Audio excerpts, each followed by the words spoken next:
In right, out right, upright, downright, happy all the time. I was happy to see and hear that happy all the time was sung with a nice little happy tone and smile on some people's faces, because, usually the way Baptists sing that song is, I'm happy all the time. We're good at that, aren't we, huh? All right. We're thankful the Lord has allowed us to be together today. It's been a good day. We had a good time of fellowship. Enjoyed being able to have our visitor with us today. Glad that Mary was able to come. She's been really an encouragement, and enjoyed talking to her. So thankful the Lord has sent her our way. We've been going through the book of Psalms. We're going to continue that today. We are up to Psalms chapter 6. This psalm, it kind of takes you to the very end to get a little bit of uplifting.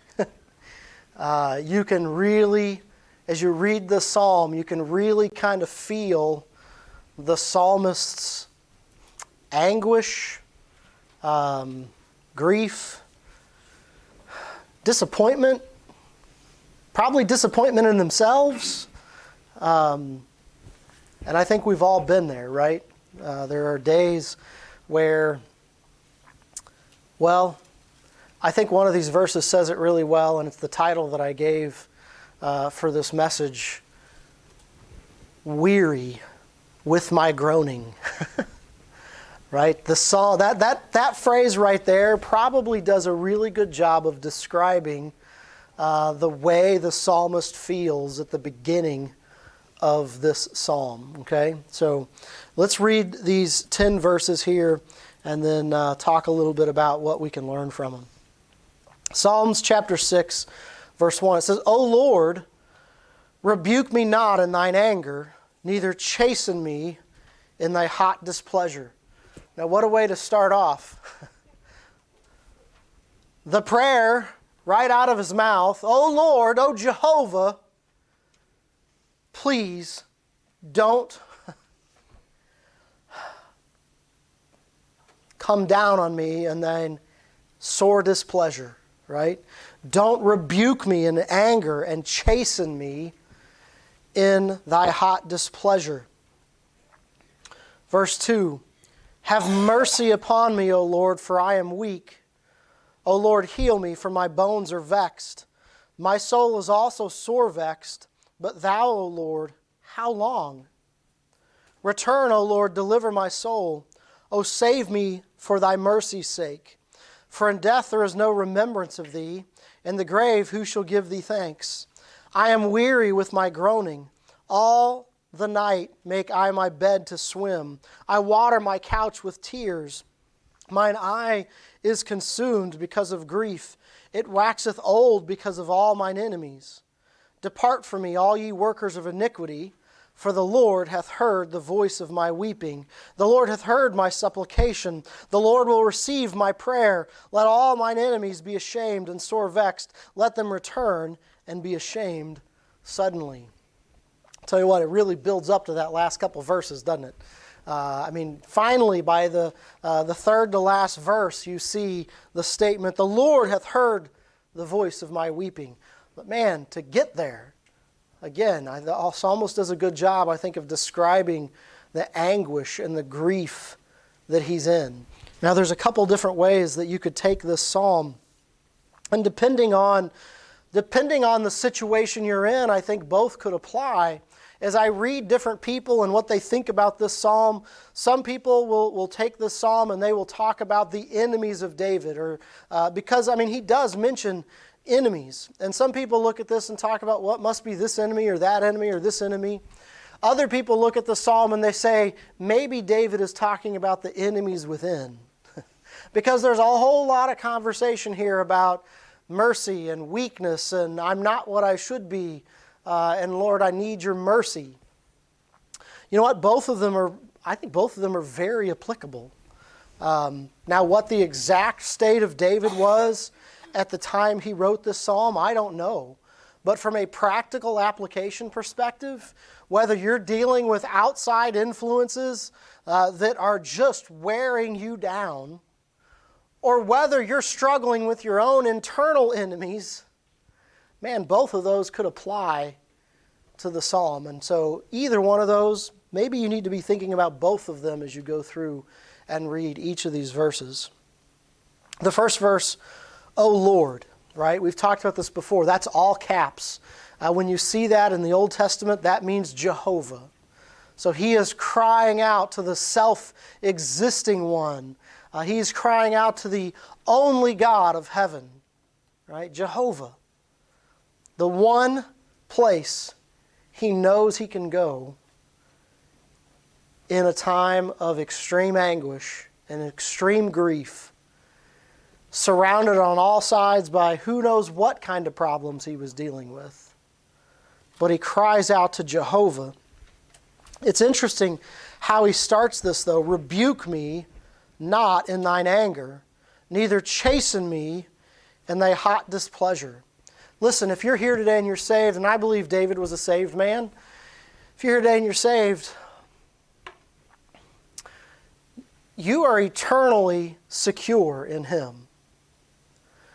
But listen, sometimes you get off and you're not where you should be. And sometimes he does send chastisement.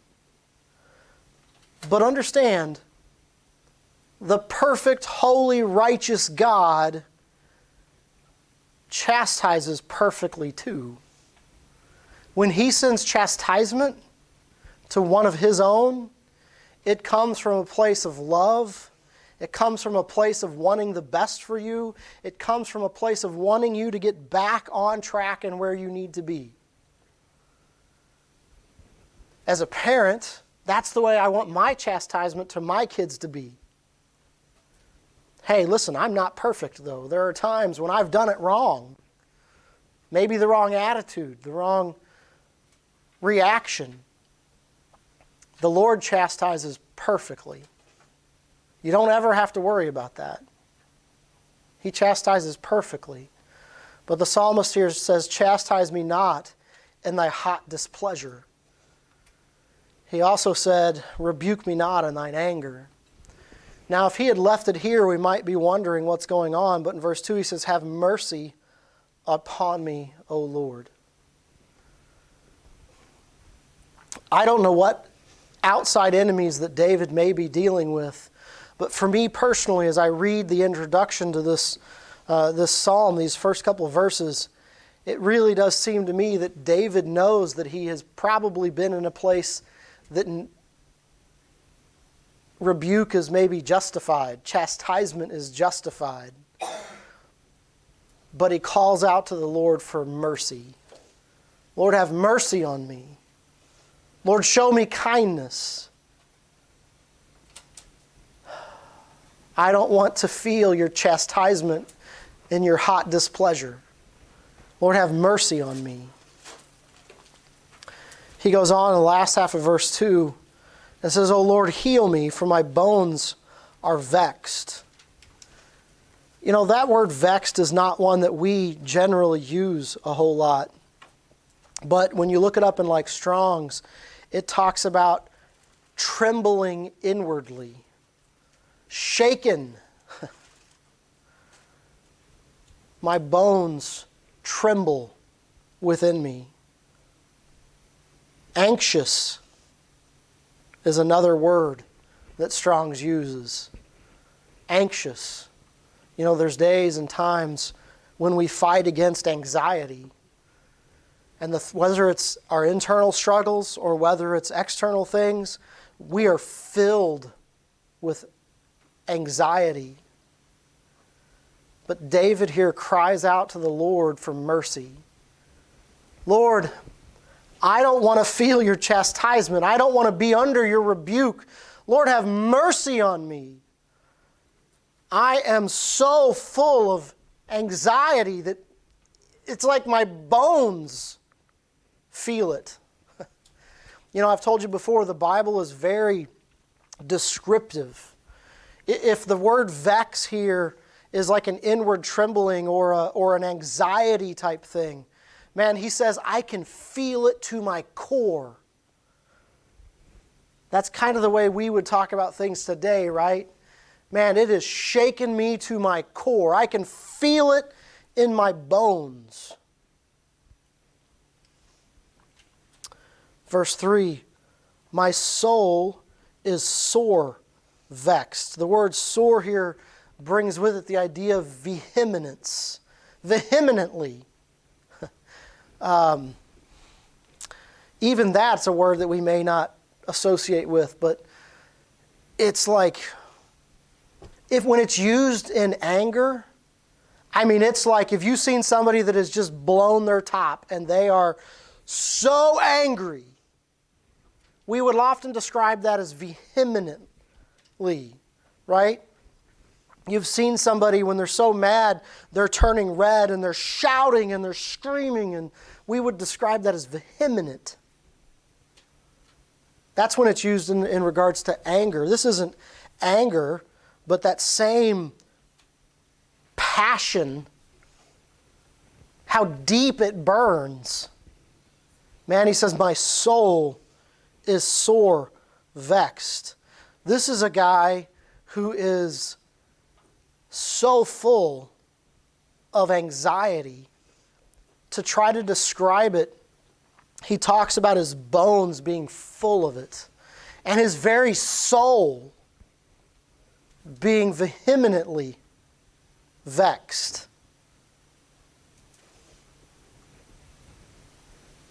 And then he says, but thou, O Lord, how long? That doesn't even seem like a complete sentence for us.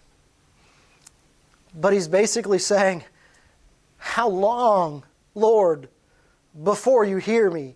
Lord, I don't know how long I can take this.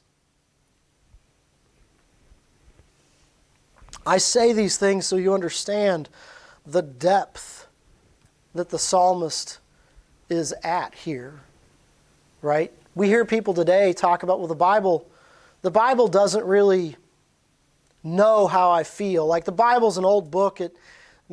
Just the trials and the things we have to deal with these days and the things that we have to go through. The Bible's an old book. It's not relevant for me. But listen, when you listen to the world around you, what is one of the things that just seems more and more common all the time? Anxiety. Like the world just doesn't know how to deal with things. I know people that it would not be wrong to describe that they are shaken to their bones. They live it, they breathe it, it consumes them. I've been there myself at times. Well, that's kind of what the psalmist here is describing. I'm repeating it because I want you to understand. I mean, man, this guy is burdened. He is worried. You don't use those pictures and words like sore or vehemently. He wants us to know just how bad off he is. And that pleading, you can almost feel it. Oh Lord, how long?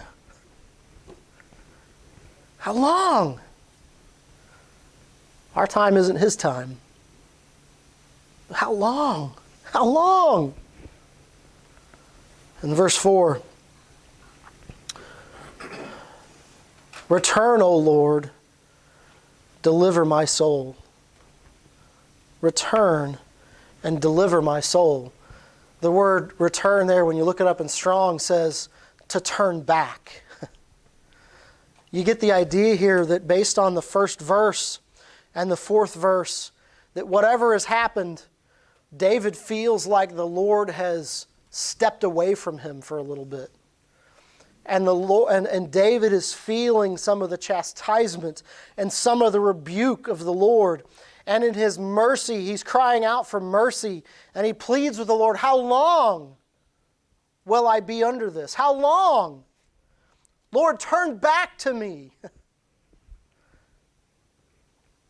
You know, the Lord, He won't forsake us, but He does chastise us. And as we drift away from Him, we will feel being apart from Him. The psalmist here is recognizing that he needs the Lord. The psalmist here has cried out for mercy. So what am I saying? Listen, if some of the trials and troubles you're going through are chastisement, and I'm not saying they are, right? Hey, listen, we go through things for lots of different reasons. Sometimes they are chastisement. The psalmist here is saying, return, O Lord. You know, the Lord, if He's chastising you, you won't find easement of that until you cry out to Him. The psalmist is doing the right thing here. The psalmist is crying out to the Lord for mercy. He's crying out to Him in recognition that the Lord, I need you back. Lord, how long? How long until you return to me? And how long until you turn back to me? Deliver my soul. He knows where he needs to go for deliverance. He knows where he needs to go, but not only does he know where he needs to go, but he knows that he needs to come in a place of humbleness. Lord, if you're going to step in and help me, that's an act of mercy. I need your mercy. Whenever we ask for mercy, it's a recognition that we actually don't deserve what we're asking for. Lord, I need your mercy. Return, O Lord, and deliver my soul. O save me for thy mercy's sake. He knows that he needs the Lord for deliverance. You know, that's no different for you and me, by the way. The psalmist wrote this a long, long, long time ago. But it's just as applicable for me as it was for him.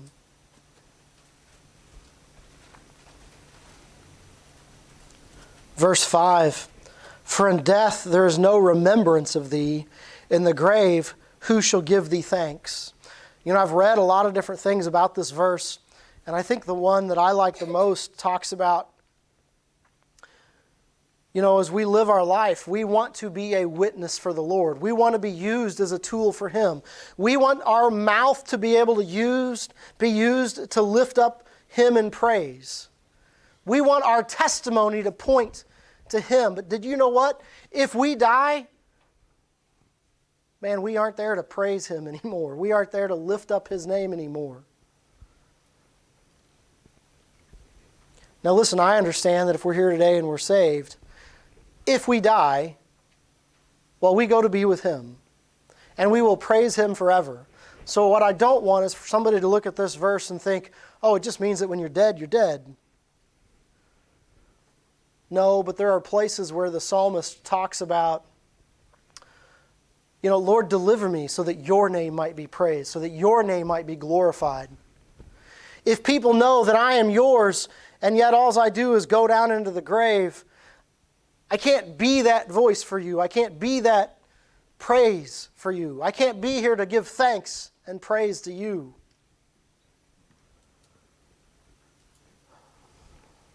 But listen, as he moves on from that in verse 6, he says, I am weary. Have you ever been that way? Have you ever been weary? Exhausted. Right? That's the way we would say it today. I don't know that we really say weary too much anymore. Listen, you go out and you work really hard, maybe even in the hot sun, and you come home and you're just exhausted. He wasn't exhausted because of the work he was doing. The anxiety and the troubles and the trials that were going on around him, exhausted him. You know, there's lots of ways to be exhausted. You know, you guys know this, but others that are watching might not. You know what my Sunday afternoons look like? I do absolutely nothing. You know what I do? I go home, and I put on my pajamas, and I pretty well don't do anything for the rest of the day. Why? Because I am exhausted. Getting ready to preach a sermon, the study, the thought, the prayer that goes into that, and then to get up and to be able to convey the things that the Lord has given me, and to be able to talk and to give this. You think, well, it's only a couple hours work. It's not that big of a deal. Listen, it is exhausting to do this. And it's not just public speaking. Public speaking is exhausting, by the way. To be on all the time. That's really what it amounts to, right? Constant attention the whole time. Have to be ready no matter what happens, right? But that's not all of it. It's the thought and the preparation and the desire to do this correctly and rightly, and seeking the Lord for this, and the desire to make sure that what I say is accurate and used. You get done with this, you're tired. It doesn't have to be out digging a ditch. Listen, from a secular perspective, I work in an office. I should come home and not be tired at all, right? But you know what my day looks like? Constant people needing help. All day long. Problems that need to be solved. I need this, I need that. How do I get this? We've run into this roadblock. What's next? This due date is due. We got to get it. What are we going to do? We can't make it. What's going to happen? How do we solve this? Man, I'm exhausted.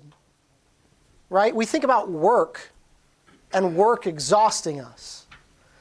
That's not what he's describing. What is exhausting him? Anxiety and worry and the toils and the tribulations that surround him. If you've ever been in a situation where you don't know what's going to happen, it will exhaust you. Listen, you may even be putting zero effort into solving it. All you're doing is chewing on it in your mind. And it will exhaust you.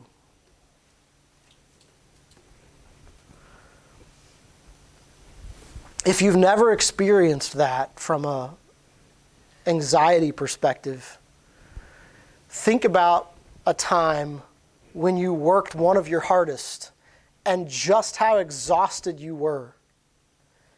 Listen, people that struggle with anxiety and worry and things like that, that's how they can feel at the end of that or in the middle of that.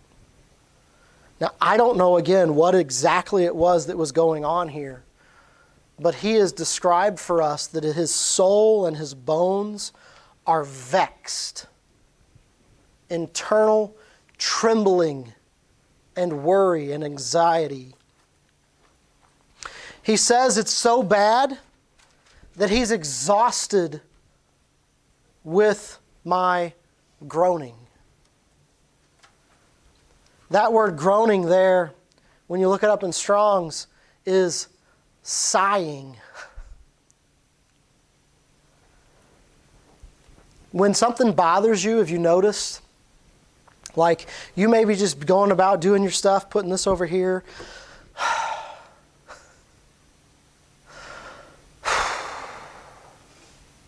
It's usually a sign that something is bothering you. That you're letting it run wild up here. Right? You're fretting over it. And it portrays itself through physical means. You know what I do? I shave my head. I rub my head all the time. Oh man, what am I going to do? That's my outward expression. People come into my office and they're like, why are you rubbing your head, John? Oh, what am I going to do? That's probably why I had to shave my head eventually. You understand what I'm talking about? I'm looking at this group thinking, there's probably not a one of us that hasn't experienced some of this to some degree. I'm weary with my groaning. All night make I my bed to swim. What? Was he got a water bed or something? I don't know what. What do you think? How can you make your bed swim? I mean, I've seen the cartoon. What is it? Horton Hears a Who? No, not that one. The Lorax, right? Where they put him on his bed, they take him out of his cabin, they throw him in the river, and that's not it, right? What does he mean when he says that I make my bed to swim? He says, I water my couch with my tears. What's this guy doing? Man, by the day's end, he is exhausted because he is worried all day long. As he lays in bed, he still can't get away from it. And all night long, he is crying. He's saying that he makes his bed to swim. He realizes that he has shed so many tears that his bed should be wet. This guy's in rough shape. Listen, do you have those things? You know, it's not the same thing for everybody.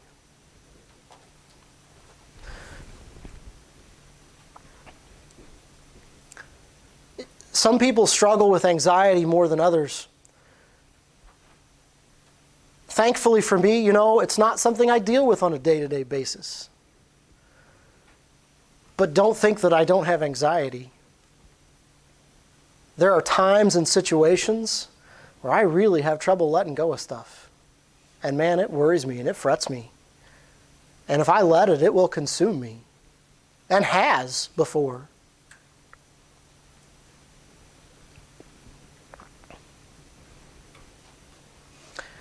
You have those nights where you go to lay down and you just have to get back up and go do something. Right? He can't. He just can't seem to get past this. It says in verse 7, my eye is consumed because of grief. It's like shriveling up, shrinking away. It waxeth old because of all mine enemies. I don't exactly know what this verse is describing. I have some opinions. You know what worry and anxiety will do to you? It'll make you look old before your time. Lots of times it shows up right here. Maybe a little sagging under the eyes. A lot more wrinkles right around here. Why? Because when we get stressed, man, our face muscles tense up. We get tight. I think to some degree he's talking about it's making him old before his time.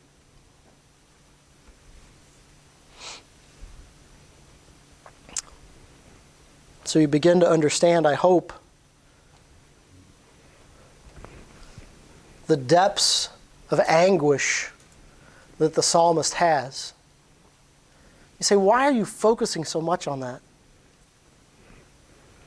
Because I truly believe that sometimes when we look at the Bible, yes, we see the trouble in regards to persecution. Daniel thrown into the lion's den, Shadrach, Meshach, and Abednego before the fiery furnace. We see those things. But somehow we've lifted the people of the Old Testament up to a place where, well, they don't have some of the same emotions and some of the same struggles that I have. Yeah, they did. Yeah, they did. The psalmist here is describing somebody that is in great anguish and anxiety, not knowing what's going to happen next. And he says it's so bad that he can't stop groaning about it, and he's exhausted, and he lays on his bed and he cries all night long.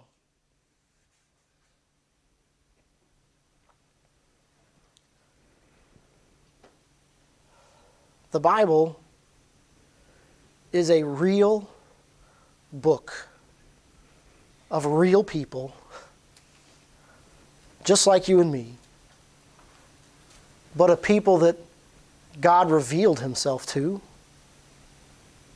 a people that knew that their strength came from him, a people that often stumbled and fell and had to be picked up and dusted off and put back on the path, a people that often got it wrong and had to be chastised and rebuked,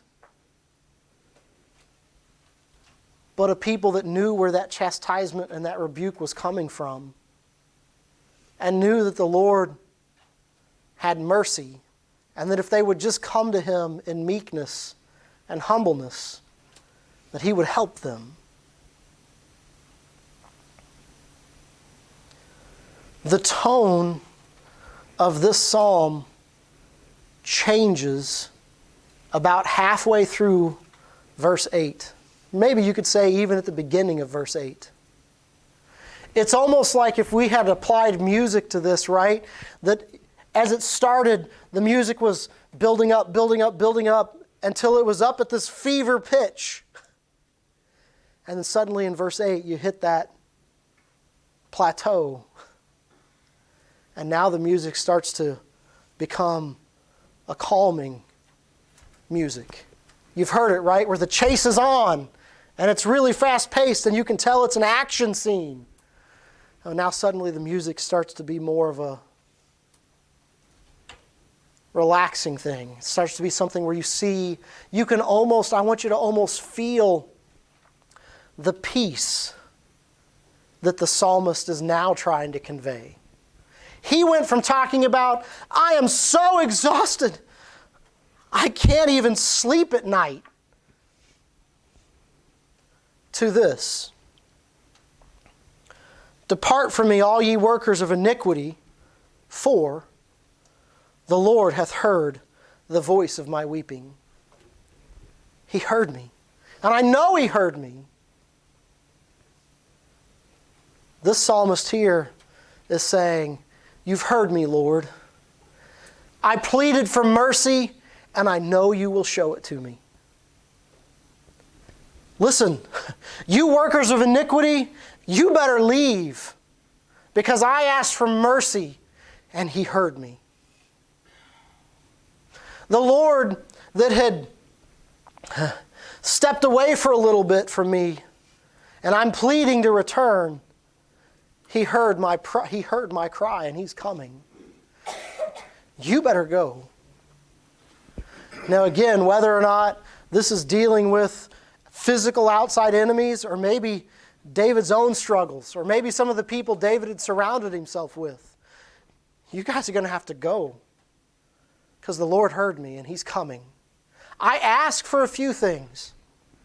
I asked for him to return. I asked for his mercy. I asked to be delivered. I asked to be saved.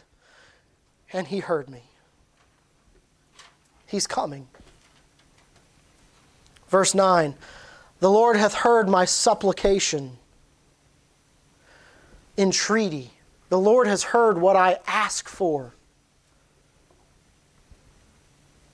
And the Lord will receive my prayer. That is an awesome statement right there.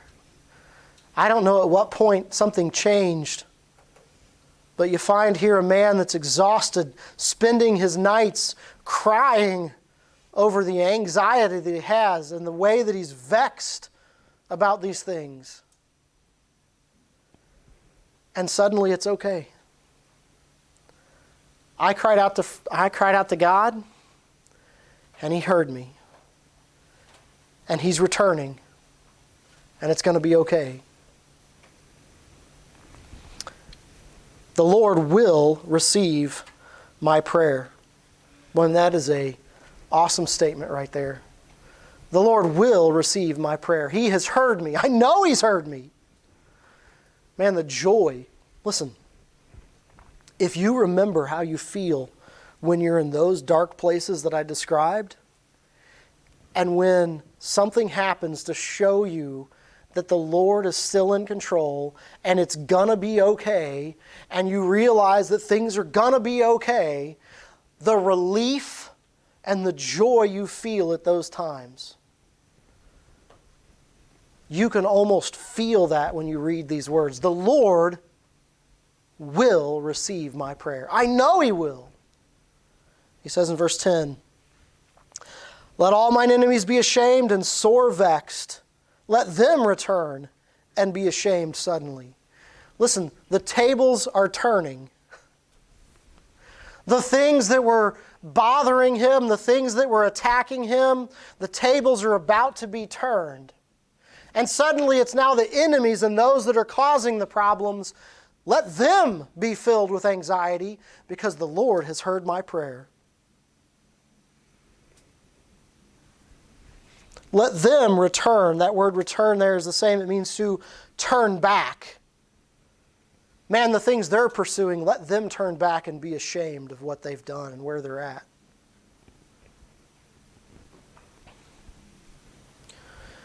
I don't know what you might be going through.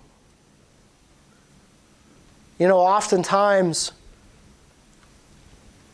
on the outside, everything seems fine. But I don't know what things are bothering you, whether it's internal things you're struggling with, or whether it's external sources that are causing you grief and sorrow and pain. Lots of times, it's just the way we are, we shield that from people, right? You know, when they talk about social media, they talk about how bad social media is because everybody usually puts their best foot forward and it makes it look like their life is great and perfect. And everybody that's got something to struggle with looks at all that stuff and says, well, what's wrong with me? In reality, we've all got problems. I don't know what it is that might be bothering you at times. But God does. God does.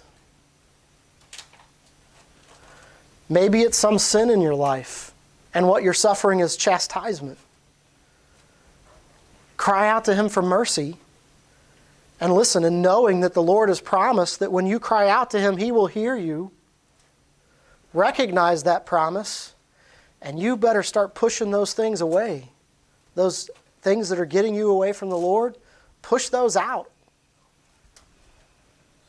Maybe it's not something that in sin in your life.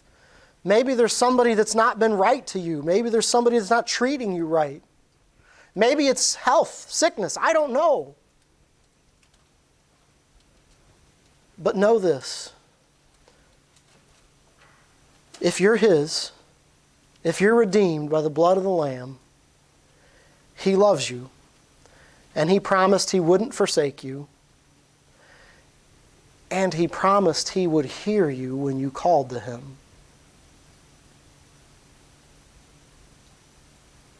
Call to Him. I get it. Sometimes it's so hard. It's hard to even do that. But this psalmist here, in his exhaustion, in his coming to the end of his road, he cried out to God for mercy, for salvation, for deliverance. And I don't know exactly what happened, but whatever it was, you can tell that the Lord gave him peace. By verse 8, he's saying, the Lord heard me, and I know He heard me. And you around me that are in the middle of iniquity and all this other stuff you're dealing with and that you're involved in, you better get out because my Savior is coming to my side to help me. So, I don't know about you, I would much rather be in verse 9 than in verse 6. You want to be weary and exhausted with your groaning? Or do you want to be able to confidently state, the Lord hath heard my supplication, and the Lord will receive my prayer? He will. Call out to Him today. All right. Brother Philip, would you come and lead us in a song, please?